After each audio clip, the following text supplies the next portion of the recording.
കഴിഞ്ഞ ദിവസം പ്രേക്ഷകരെല്ലാം കണ്ടു കാണും പുടിൻ ഇന്ത്യയിൽ വന്നിറങ്ങിയതും അതിന് ശേഷമുള്ള വ്യത്യസ്തമായിട്ടുള്ള അല്ലെങ്കിൽ ലോകം മൊത്തം അമ്പരപ്പിക്കുന്ന രീതിയിലുള്ള കാര്യങ്ങളായിരുന്നു മൊത്തവും. കാരണം അദ്ദേഹത്തിൻ്റെ പ്രത്യേക വിമാനത്തിൽ ലോകത്തിലെ ഏറ്റവും കൂടുതൽ ഈ സെക്യൂരിറ്റിയുള്ള മനുഷ്യനാണ്. അദ്ദേഹം വരുന്നു, നമ്മുടെ സുഹോയ് വിമാനങ്ങൾ അകമ്പടി കൊടുക്കുന്നു. അകമ്പടി എന്ന് പറയുന്നത് കൂടുതൽ ആദരവോടുകൂടി സ്വീകരിക്കുന്നതിൻ്റെ ഭാഗമാണ്.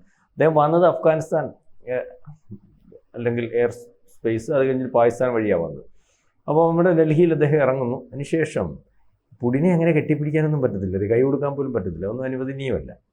അപ്പോൾ നമ്മൾ പ്രോട്ടോക്കോളിലേക്കാണ് അദ്ദേഹത്തെ സ്വീകരിക്കുന്നത്. കാരണം ജയശങ്കറാണ് ചെല്ലേണ്ടത്. പ്രധാനമന്ത്രി നേരിട്ട് ചെന്നിട്ട് പുടിനെ കെട്ടിപ്പിടിച്ചു. അല്ലെങ്കിൽ അദ്ദേഹത്തെ അതിനുശേഷം അവിടുന്ന് ചിന്തിക്കേണ്ടതാണ്, പുടിൻ ലോകത്ത് പല രാജ്യങ്ങളും സഞ്ചരിക്കാറില്ല, അങ്ങനെ വളരെ വിരളമായിട്ട് സഞ്ചരിക്കാറുള്ളൂ. കഴിഞ്ഞ ദിവസം ചൈനയിൽ വന്നു. അദ്ദേഹത്തിൻ്റെ വരവ് എല്ലാവരും കണ്ടു കാണും. അദ്ദേഹത്തിൻ്റെ മലവും മൂത്രവും പോലും സീൽ ചെയ്ത് തിരിച്ചു കൊണ്ടുപോകും. അദ്ദേഹത്തിൻ്റെ അറിയാമോ, 1 മാസം മുമ്പ് അംഗരക്ഷകർ ഇന്ത്യയിൽ വന്നിട്ടുണ്ടായിരുന്നു, അടുക്കള ഇന്ത്യയിൽ വന്നിട്ടുണ്ടായിരുന്നു. അതൊക്കെ നേരത്തെ അദ്ദേഹം വരുന്നതിൻ്റെ തൊട്ട് തലേന്ന് അവിടുത്തെ ആഭ്യന്തര അല്ലെങ്കിൽ സെക്യൂരിറ്റി അല്ലെങ്കിൽ ആഭ്യന്തരമന്ത്രി ഉൾപ്പെടെ അല്ലെങ്കിൽ ഇവിടെ വന്നു. അതിനുശേഷമാണ് ഇദ്ദേഹം വരുന്നത്. അപ്പം പറഞ്ഞത്, അദ്ദേഹം ഇവിടെ വന്നിട്ട് ഇവിടുത്തെ ലോകത്തിനുള്ളൊരു വലിയ മെസ്സേജാണ്. അദ്ദേഹത്തിൻ്റെ ഫ്ലെക്സ് കണ്ടായിരുന്നു.